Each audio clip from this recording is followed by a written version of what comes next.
продолжиме со изучувањето на книгата Дела на апостолите.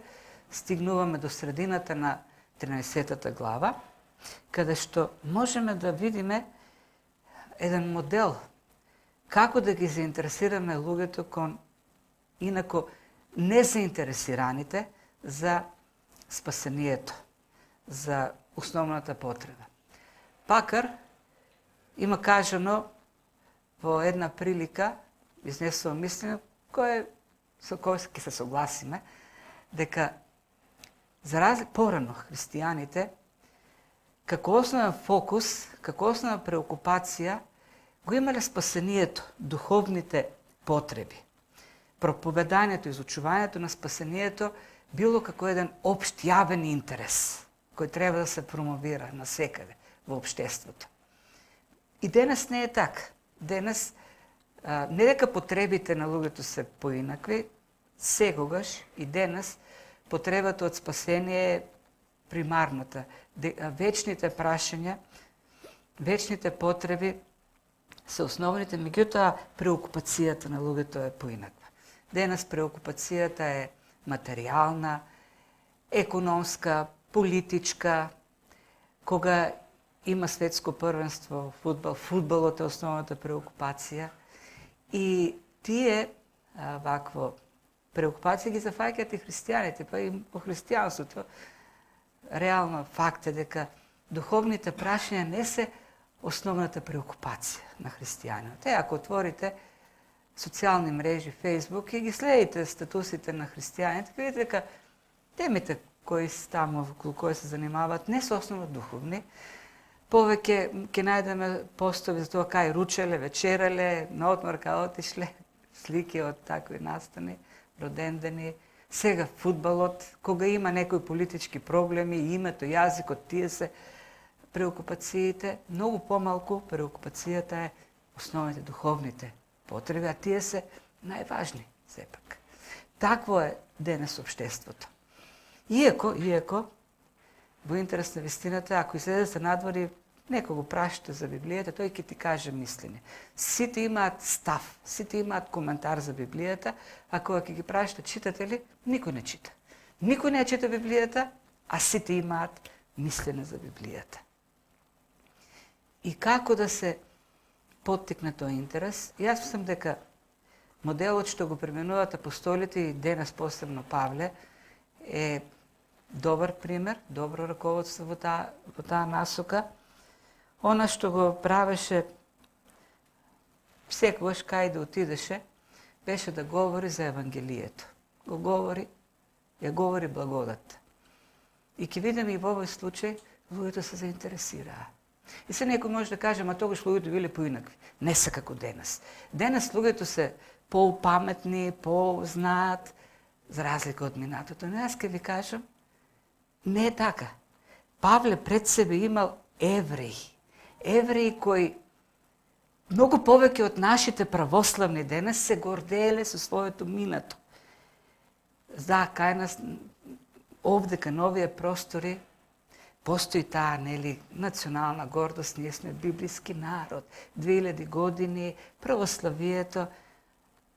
Еден евреин во древноста многу бил погорд од своите таткови преданија и увереноста дека е спасен, дека е праведен. Тој го исполнува законот. И никој не може да го учи нешто поинакво. И Павле има пред себе такви луѓе кога говори за благодат и за Христос. А пак незнабожците, потонати во нивното идолопоклонство, интересот кон материјалните потреби, не били исто така лесни да бидат заинтересирани за Евангелието. И ние денес мислиме дека имаме многу паметни луѓе кои знаат се, и тогаш биле такви луѓето. И дури многу повеќе тогаш луѓето биле вглобени во некои филозофски школи, во некакви идеологии.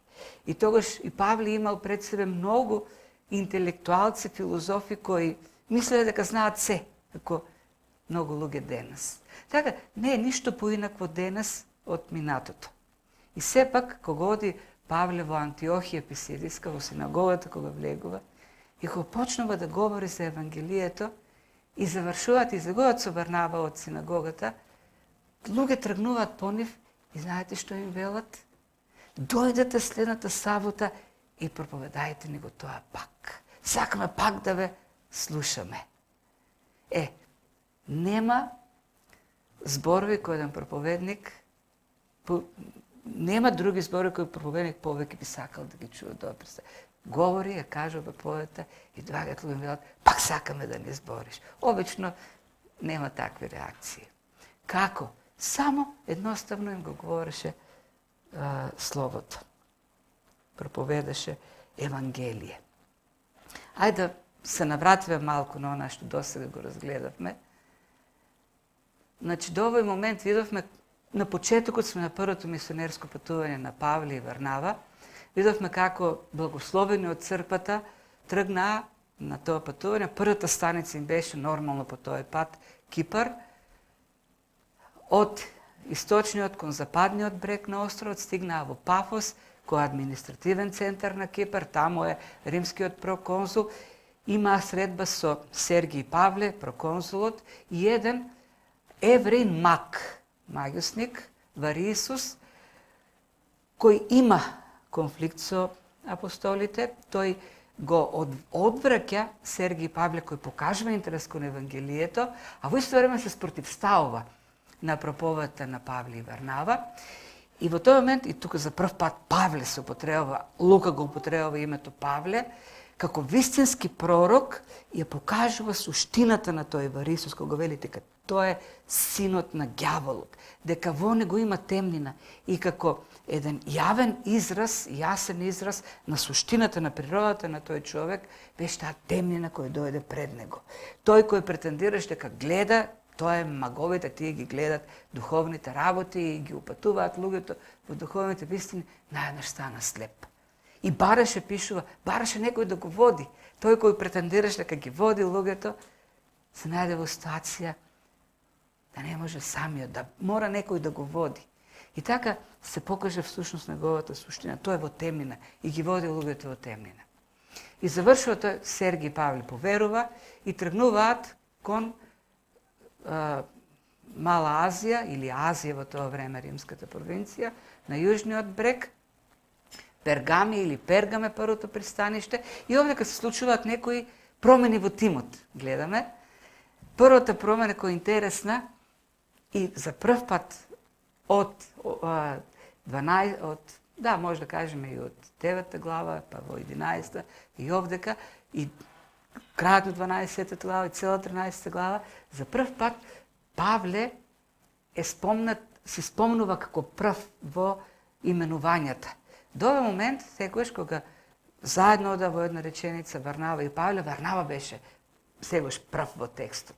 Како Лука тоа го прави со цел да покаже дека тоа оној кој води. Да, Варнава беше тој кој го зеде прво во Ерусалим Павле, го однесе пред апостолите да го представи, потоа во Антиохија, кога се формираше црквата во 11 глава, Варнава е пратен во таа прва паганска црква, и Варнава, служејки, гледај како расте таа црква, оди во Тарс, во Мала Азија, да го повика, да го покани Павле да служи заедно со него. И тој е како некој водач кој води во таа служба.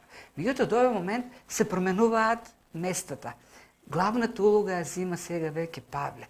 Гледаме и во Кипар, а ќе видиме и овдека во Мала Азија, тој кој проповеда.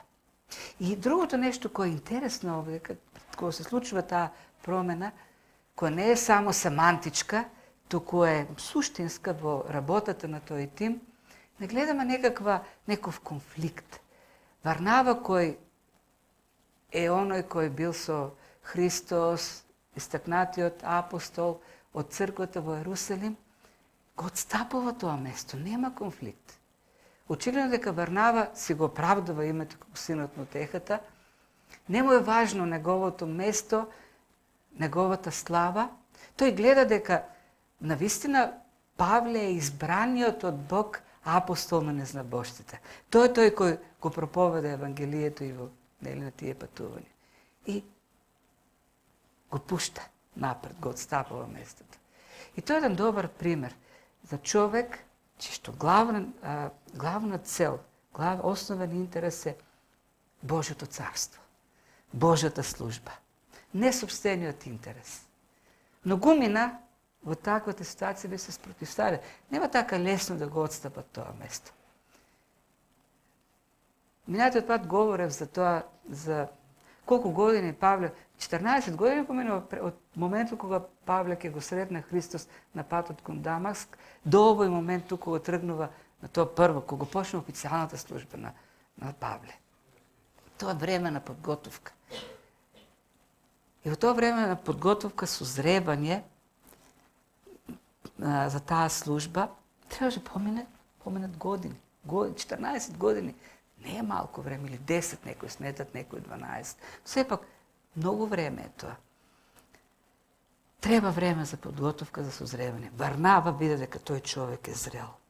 И му го отстапи местото.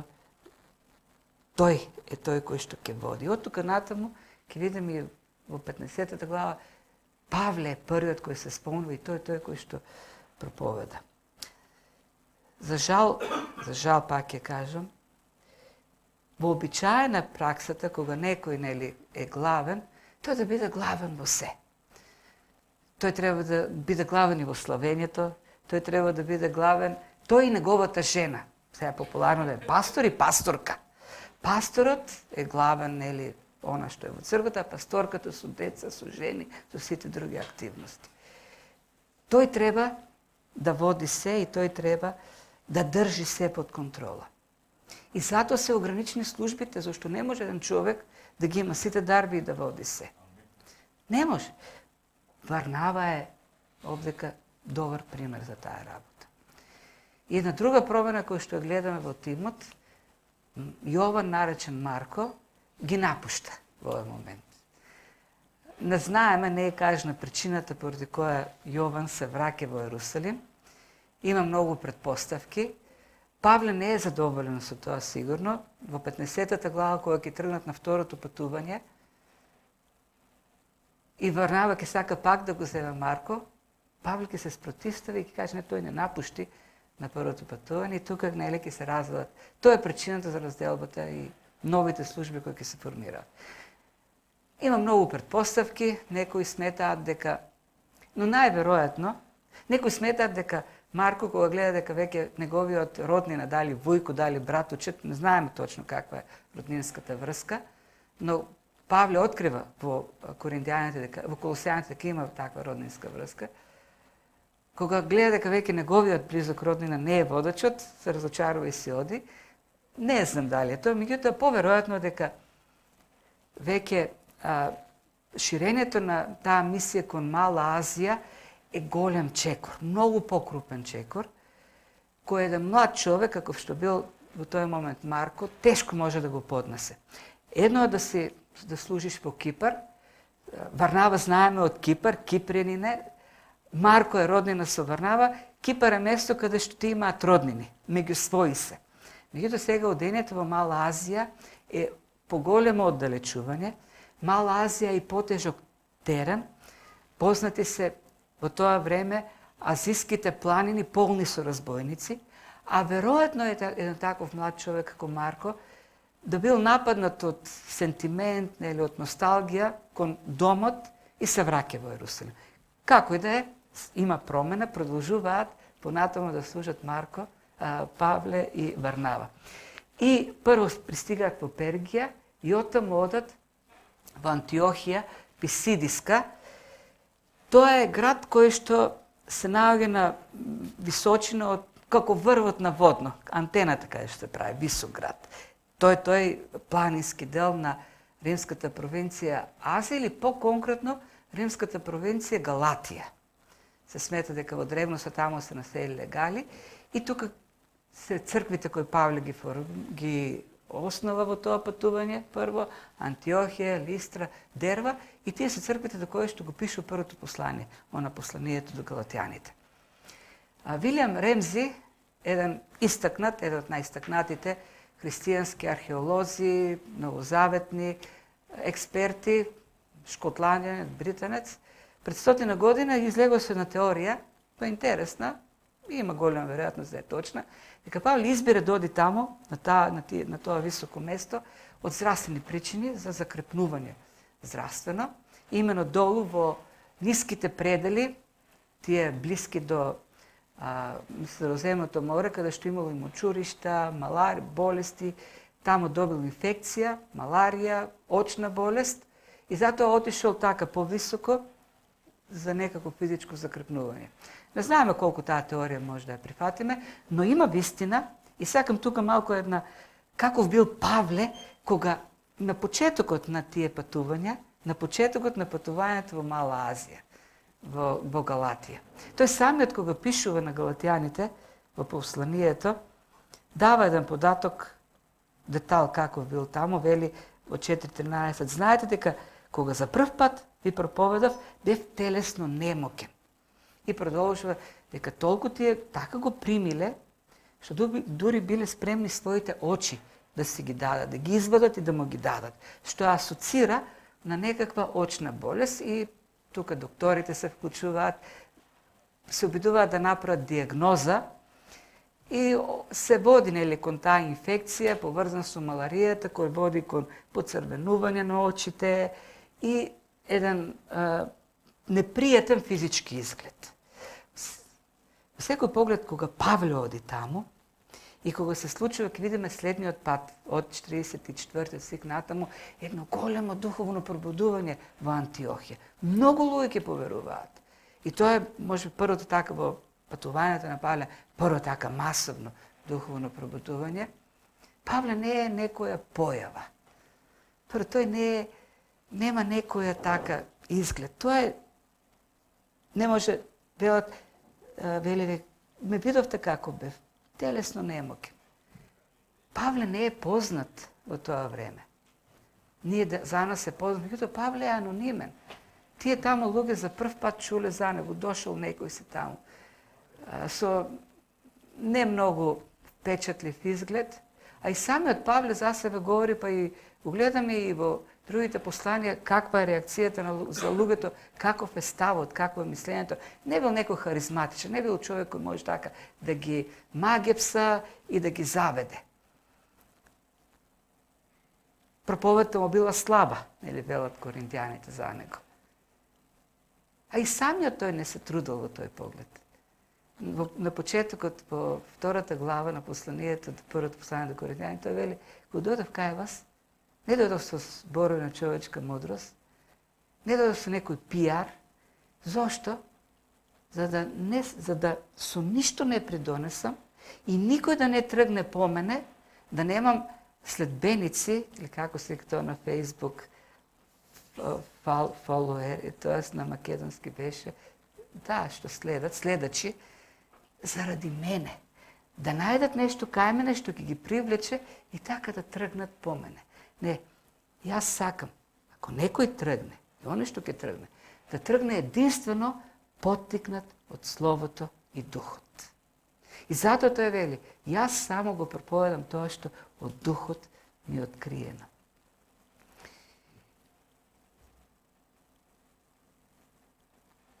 Тоа што ќе се случува сега, на ова патување, секаде каде што ќе отиде Павле, сите тие резултати, целиот плод што ќе го видиме, е резултат единствено на проповедта на Евангелието. Ништо друго не учествува.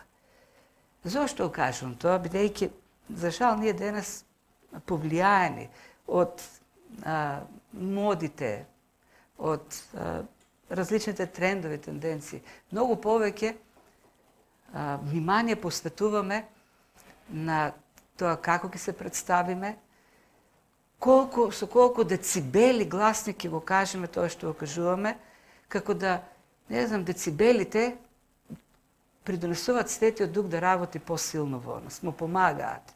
И колку повеќе, нели, така гласно ќе го кажеме тоа, ќе продупчиме некои ушни тапани, така и повеќе ќе работи Словото. Или пак треба да имаме се некаков таков пиар. Не оставаме, или како да не веруваме дека Словото како Слово е доволно. Словото е единствената сила за спасение. Евангелието е единствената сила. Нема друга сила. Светиот Дух кој го оживува тоа Слово. во нас. И тоа оно што го прави Павле овде. Тој отиде таму, ако не позна за Исус, немаше нешто, кој знае што ви го привлекли. Тие луѓе, тие беа привлечени. Така. Беседа, која ќе ја видиме, е целосно библиска. Кај да видиме беседата и како почнува сето тоа. Сабота е, легуваат во синагогата, почитањето на законот и пророците, старешините испрати ги поканија. Ако имате нешто за охрабрување, слово за охрабрување, зборови за утеха, зборувајте. Кога се изучува историјата на црквата и во она поглавје, најпрвото поглавје, за подготовката на времето, нели, видејќи самиот Павле вели, кога се исполни време, кога дојде времето, Бог го прати Исус. Во таа подготовка на времето е тој синагогален систем на служење меѓу евреите. Од Вавилон, кога почна робството, храмот беше уништен, евреите почнуваат да се организираат во синагоги. И во синагогите, кои што се формираат насекаде, каде што има евреи низ Римската империја, има еден модел на служба, а тоа е старешините ја отвараат службата, ги најавуваат, пеат молитви и читаат потоа текстот законот од Мојсеј и текстот пророците. И потоа канат, доколку некој има збор да каже на тие текстови. И тоа е отворената врата што апостолите го гледа на Павле секаде ја користи да каже за Евангелието. И доаѓаат нови луѓе, кои не се познати за... Ако равините ги знаеле тие луѓе кои се, што се, ако знаеле Павле, немаше да му дозволат да збори. Ке видиме во следниот, нели, во продолжение, ке видиме каде имаше реакција, имаше отпор од равините, од водачите на синагогата. Но како и да е, Павле доаѓа и почнува со зборовите. Луѓе израелци, и вие што имате страхопочит кон Бог, значи дека во синагогата има евреи, има и неевреи, незнабожци, прозелити. Се обреки и кон едите и кон другите. Послушајте, и првите зборови со кои започнува проповедта и одредуваат целата насока на проповедта. И во секој глагол, понатаму што следи, во секој збор, основната идеја е Бог избра. Бог избра. Бог реши да биде така.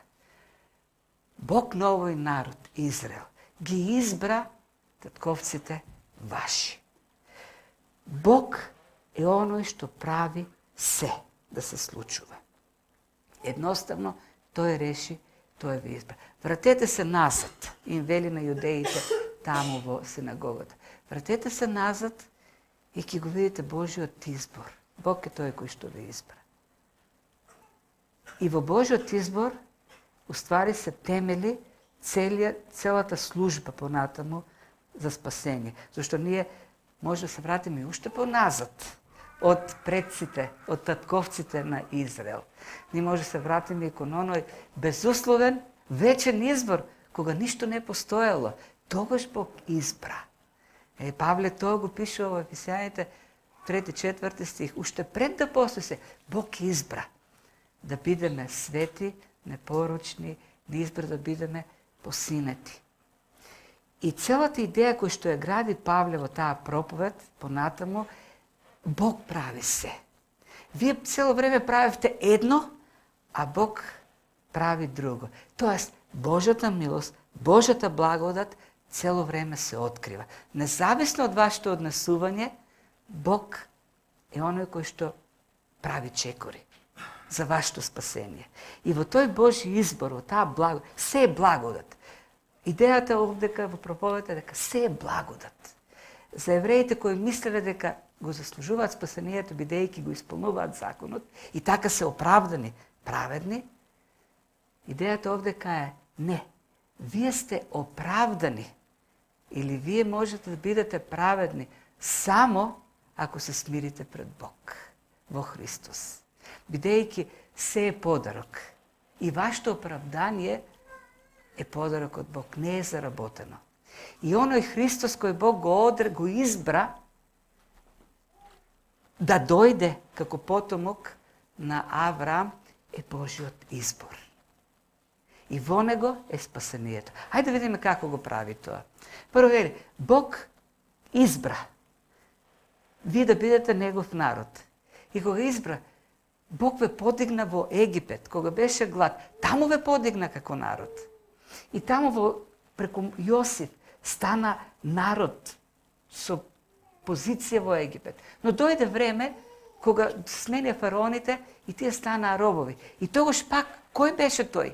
Со раката своја Бог е тој кој што ве изведе од тази. Бог правеше се. И кога ве изведе, што правеше 40 години во пустината? Ве хранеше, ве гледаше. А вие како враќавте? Со марморење и негодување.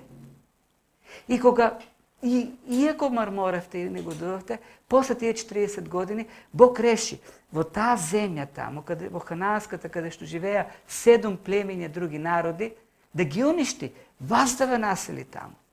И кога ве насели таму, Бог реши тој да ви биде цар. Не како другите народи имаат човек за цар. Тој да ви биде цар. Тој ви поставуваше судии. И вие што направивте? Негодувавте и рековте, не, сакаме човек да ни биде цар. Тоа беше бунт против таа теократија што Бог сакаше да биде на тој народ. И кога се побунија, Бог рече, добро, им даде цар. И тие си го избраа Саул. Саул не беше добар цар. Точно добро, не беше добар.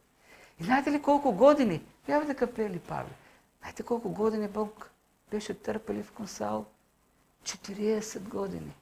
Половината овдека уште не живееле 40 години. 40 години. Многу е тоа. 20 до 30 години, колку 28 години, уште 12 години кој ќе помне. 40 години. Додека не дојде Давид.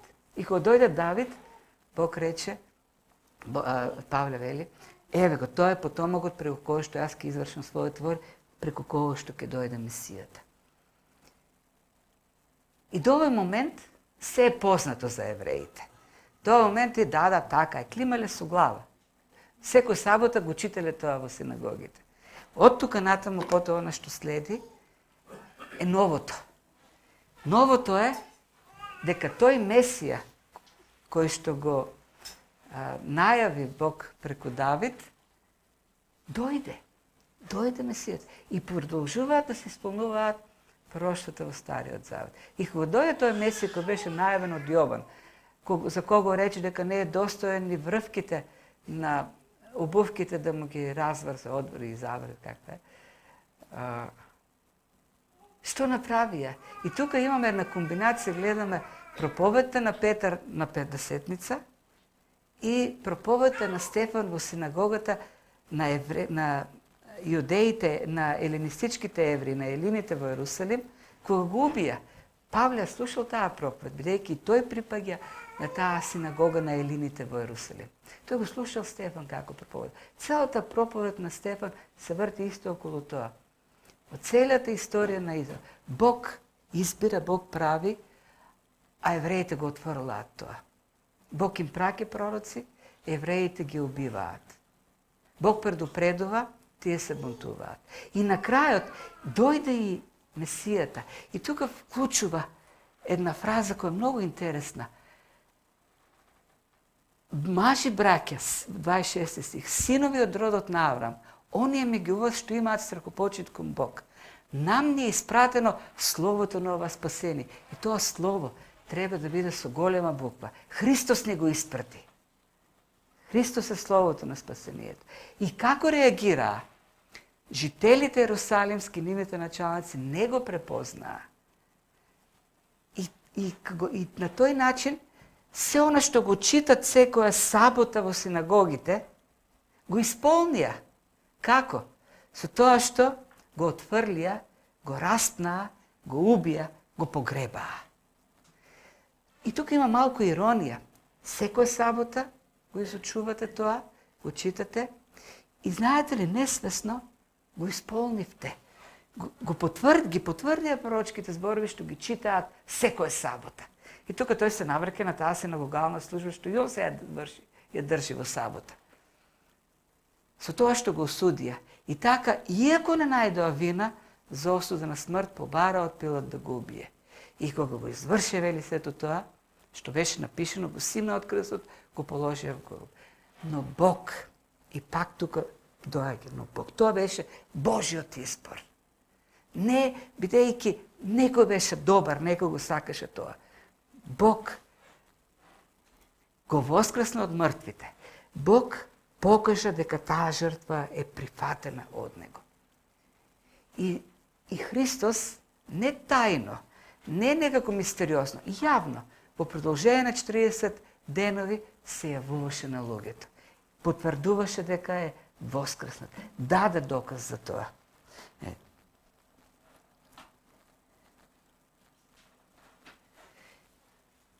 И доаѓа до моментот во кој што вели и ние сега доаѓа до суштината на благовестието. Ние сега ве благовествуваме, или ако сакаме така да се изразиме западно, и ние сега ве евангелизираме, зашто зборот овдека е евангелидзо. Ние сега ве евангелизираме, вели.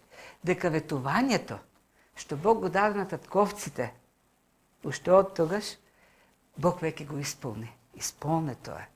Вам ви се исполни. Откако го воскресна Исус. Тоа е Евангелието. Која е суштината на Евангелието? Суштината на пораката е, понатаму ќе продолжи, откако ќе вклучи тука малку и старозаветни потврди за воскресението на Христос, оправданието, спасението. И слично на Петар, и тука се истите и текстови што и Петар ги цитира во проповета во на Педесетница, со тоа што Павле вклучува и цитат од Псалм 2, кој бил многу во тоа време раширен меѓу евреите. Интересно, зима два моменти од Христовото служење, неговото воплотување, од кое е предвидено, пророкувано во вториот псалм, месијански псалм, и потоа Давидовите зборови за воскресението на Христос, светувањето што Бог го даде дека Месијата нема да види распаѓање. И тоа е овдека аргументот што го дава слично на Петар и Павле овдека. Давид не говори за себе, говори за Месијата, зашто секој може да отиде, и тоа и Петар го кажа во проповедта, еве го, може да го најдете гробот, уште стои на Давид, отворете го, ќе видите дека Давид не говори за себе, зашто неговото тело се распадна, но гробот на Христос е празен. И откако завршува со тие два старозаветни аргументи, две пророштва, доаѓа на Евангелието, благовестието. И така знаете, мажи и браќа, дека преку него вам ви се проповеда. И зборот проповеда овдека е онај вообичаен збор што Павле го користи за себе, објавува, разгласува, раскажува. Простување на гревовите и од се што не сте можеле да се оправдате преку законот Мојсе, преку него се оправдува секој кој верува. Простување и оправдание. Двата клучни зборва кои се во човечката логика оксиморон. Не одат заедно. Противречни се, како темна светлина или лоша добрина. Не може да има темна светлина и лоша добрина. Како што не може да има за еден човек во исто време и простување и оправдување. Зошто не може? Зошто ако некој, а оправдување значи да биде објавен за праведен. За праведен да биде објавен. На судски процес да се започне постапка и на крајот постапката вели тој е праведен, не е виновен. И ако е праведен, нема што да му се прости. Ако му се простува некому нешто, значи тој не е праведен. Кога има судски процес, целта на процесот е на крајот да се види дали тој е виновен или не е виновен. Ако е виновен, тогаш може судијата евентуално да го помилува зашто е виновен. Ако е праведен, треба судот да му се извини, а не да го помилува. Видите овдека Павле говори за оправдување, прво за крстување и говори за оправдување, зашто Тие две нешта навистина се вклучени во нашето спасение на тој судски процес. Ние сме виновни. Ние сме всушност оправдани виновници. Христос е зеде вината на крстот, за кој што евреите смета дека ја немат, зашто тие го исполнуваат законот, а ни е подари неговата правда. Ние сме виновни, но нашата вина е земена од Христос. Дадена е неговата правда. И така ни се простени гревовите и прогласени сме за праведни, објавени за праведни. Не. И тоа, вели, го прави само верата во него, не исполнувањето на законот. Зашто што прави законот? Законот, целта на еден закон, целта на една законска правна одредба е да објави состојба. Дали некој, според тој пропис, е праведен или не, дали го извршува тој или не го извршува. Дали ја постигнува правдата на законот или не ја постигнува. Мојсеевиот закон, со своите свети, небесни стандарди, покажува дека човекот го крши законот. Покажува дека човекот не може да го исполни законот. Го заробува човекот во грев, во осуда, во смрт. Тоа е целта на законот. Законот не може да спаси. Единствено, и тоа е пораката на Павле, само верата во Христос може да прости, доведе до простување на гревовите и до објавување на ваша праведност и прифаќање од Бог. Нема друг начин. И самиот Христос во неговата парабола со фарисеот и оној даночникот во храмот кога се молеа, кога раскажува, фарисеот кој видел таму некој даночник, почнал да благодари на Бог што не е како него. Туку пости, дава милостиња, се моли, го извршува законот и затоа е праведен. Додека даночникот дури немаше смелост да ги крене очите нагоре, туку надолу гледајќи цело време само. Се каи, бара милост. Господи, помилувај ме мене грешниот. Тоа е неговата молитва. И на крајот, заклучокот на Павле шокира, кога вели, кој си отиде оправдан дома, кој беше објавен како праведен на крајот. Не фарисеот кој го исполнуваше законот, туку оној кој бараше милост од Бог. Тој си отиде дома праведен. Тоа е пораката, тоа е евангелието, тоа е добрата вест. Што е евангелие? Евангелие е да објавуваме добра вест. Интересно, таа добра вест Павле откри од која каже целата вина, вие го убивте, вие го распнавте, вие го отврливте. Но добрата вест е дека тој воскресна, вие го убивте, ама тој е жив, вие не може да го убиете, вие кренавте рака против Бог. Цело време ги отфрлувавте Божите пророци на крајот и кога Бог дојде и против него кренавте рака и не го сакавте да го убиете. И го ставивте во гроб, ама не можете Бог да го убиете. И сега истиот тој Бог ви нуди спасение, ви нуди прошка, ако верувате во Христос. Тоа е евангелието. И, веројатно, со сигурност, бидејќи Павле продолжил со еден многу непријатен момент од историјата на еврејскиот народ, цитирал Авакум првата глава, сигурно на лицата, забележал на лицата на некои евреи, може би на повеќето, на водачите сигурно, како се доближуваат вегите од таа порака, бидејќи кога ги поканиле да кажат некакво слово, откако бил прочитан законот и пророците, очекувањето било тие сега да говорат за законот, како треба да се живее според законот. И наш Павле говори нешто сосема друго, нешто што шокира. И Павле овдека дава едно предупредување кое е законито во историјата на еврејскиот народ. И вели, внимавајте, сега вие кои го слушате ова што јас ви го кажувам, бидејќи тоа е слово од Бог. Внимавајте да не дојде на вас она што е речено во пророците. А тоа овдека што е кажано се исполни.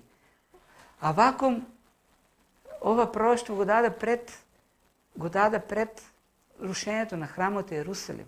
Тој предупредуваше дека вавилонците ќе дојдат ако не се покајат. Бог ќе го уништи Јерусалим, храмот, се ќе уништи. Евреите не сакаа да слушат, се мрштеа кога им го објавуваше тоа Авакум. И што се случи? Да, дојдоа вавилонците, го урнаа храмот, Ерусалим и го доедува во робство. И сега Павле им вели, внимавајте вие сега што се мрштите. Истиот Бог е тој што тоа го кажа, тој сега ова што го објавува. Внимавајте зашто предупредувањето е дека рушењето што ќе дојде е многу пострашно од тоа во Ерусалим. Рушењето ќе биде за вечноста. За целата ваша вечност. Ако не поверувате. Зашто Бог покажува милост кон оние кои се смируваат пред Него и ја барат милоста, но во исто време ги осудува оние кои се бунтуваат, кои се спротивставуваат. Тоа е Евангелието, тоа е добрата вест. Има надеж, но има и предупредување. Бог е истиот. И кога пророкуваше преку Авакум, и кога говореше преку Павле, и денес е истиот. И продолжи. Да, тој дава милост на оние кои ќе се покајат, покажува милост, спасува. Но судот се останува за оние кои го отврлаат. Тоа е Евангелието, тоа е Словото кој го сподели Павле, и кога го кажа, тоа луѓето кажа, излегува, тргнаа по нив и рекоа, да дојдете пак следната сабота. И сакаме пак истото да ни го говорите. Словото. Словото е такво. Арома е, која ќе се отвори шишенцето, која ќе се ослободи, почнува да шири арома. Има еден стих кој е така многу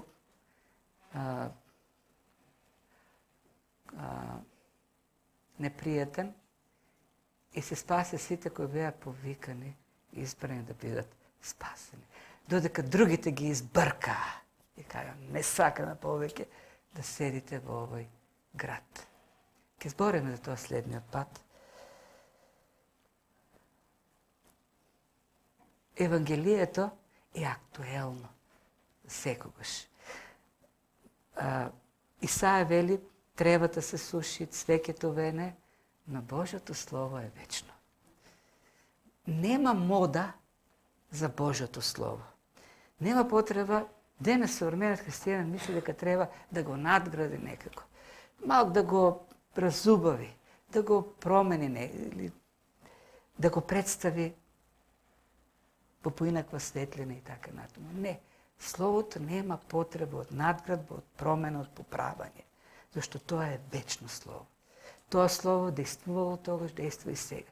И нашата работа е не да ги забавуваме луѓето во црквите со проповедите. Не знам од кај таа желба на современа тенденција проповедниците повеќе да ја зимат улогата на некои стендап проповедници, комичари, отколку на проповедници на ова чисто Евангелие, чистото Слово. Знаете ли, ако ние се обидуваме со техниките на светот да ги привлечеме луѓето кон духовни интереси, нема да успееме. Зашто во светот има и подобри комичари, и подобри психолози, и подобри политички експерти, и подобри економисти, отколку ние во црквата.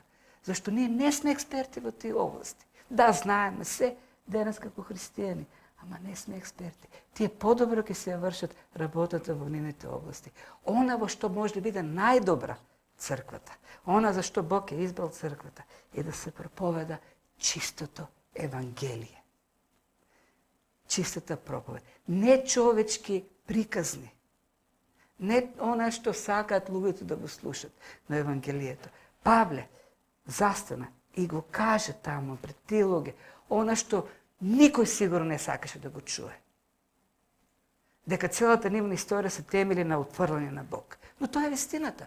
И Павле им го откри тоа. И го каже јасно. Но им каже и добрата вест. Има надеж. Има добра вест. Покајте се. Поверувајте во Христос и ќе бидете спасени. Тоа е Евангелието. И нека Господ и нас ни го даде тоа, тој копнеш кон чистото Слово. Да го проповедаме Евангелието такво какво што ни ја даде. Вистината на Бог да ја представиме. И тоа работи, тоа действува. Да не мислиме дека другите начини што светот ги нуди како по-успешни, ќе го зголемат интересот на луѓето кон духовноста на таков начин. Не. Ако сакаме навистина луѓето да бидат заинтригирани, треба Словото да си го проповедам, Библијата. Зашто тоа има способност да променува, живо е, преку Светиот Дух во нас оживува. Словото, молитвата, посветеноста на Бог. И нека Господ ни помогне да го правиме тоа, да се радуваме на таа благодат што ни е дал во својот Син, кој беше распнат, беше погребан, но воскресна и е нашиот жив Спасител. И ние му благодариме и преку сега ова Господна трпеза што ќе ја земеме, повторно ќе оддадеме слава на Него. Ќе се соединиме пак со Неговото тело и Неговата крв. Бидејќи во единство со Него, во Христос, ние сме наследници на сите ветувања што беа дадени на татковците на Израел. Да, во Христос, потомокот на Авраам. Ќе ги наведеме прво главите, ќе се помолиме и потоа ќе пристапиме на поделбата на Господовата трпеза.